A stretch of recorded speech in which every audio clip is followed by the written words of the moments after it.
guys, அஸ்ஸலாமு அலைக்கும். இன்னைக்கு மக்ரூனி எப்படி செய்யலான்னு பார்க்கலாமா? ஃபஸ்ட்டு ஒரு குக்கரில் கரம் மசாலா ஸ்பைசஸ்லாம் போட்டுக்கலாம். அதுக்கப்புறம் அதெல்லாம் நல்லா பொரிஞ்சதுக்கப்புறமா வெங்காயம் பச்சை மிளகாய் சேர்த்து நல்லா வதக்கிக்கலாம். வெங்காயம் நல்லா வதங்கினதுக்கப்புறமா தக்காளி சேர்த்து தக்காளியும் நல்லா மேஷ் ஆகிற அளவுக்கு வதக்கிக்கலாம். தக்காளி சீக்கிரமாக வதங்கிறதுக்கு உப்பு சேர்த்துக்கலாம். உப்பு அண்டு புதினா கொத்தமல்லி சேர்த்து நல்லா வதக்கிக்கலாம். வதங்கிட்டு இருக்கும்போதே ginger garlic paste and chicken stock சேர்த்து நல்லா வதக்கிக்கலாம். நல்லா வதங்கிட்டு இருக்கும்போதே மசாலாவில் இருக்க எண்ணெய்லாம் பிரிஞ்சு வர வரைக்கும் நல்லா வதக்கிட்டு கொஞ்ச நேரம் அந்த ஜிஞ்சர் கார்லிக் பேஸ்ட்டோட ரா ஸ்மெல்லாம் போகிற அளவுக்கு நல்லா வதக்கிட்டு வெஜிடபிள்ஸ் சேர்த்துக்கலாம். எண்ணெய் பிரிஞ்சு வந்ததுக்கப்புறமா கேரட்டு, பீன்ஸு, உருளைக்கிழங்கு நல்லா பொடியாக கட் பண்ணி வச்சுருக்க வெஜிடபிள்ஸ்லாம் சேர்த்து நல்லா மிக்ஸ் பண்ணி விட்டுக்கலாம்.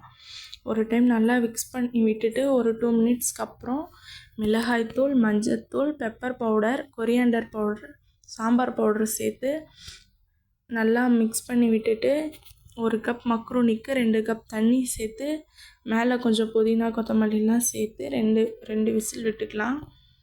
2 விசில் விட்டதுக்கப்புறமா சூப்பரான மக்ரூனி ரெடி ஆகிடும். மேலே கொஞ்சம் பட்டர் போட்டு சர்வ் பண்ணோன்னா சூப்பராக இருக்கும். ட்ரை பண்ணி பாருங்கள். பாய் கைஸ், அஸ்ஸலாமு அலைக்கும். Subscribe for more videos.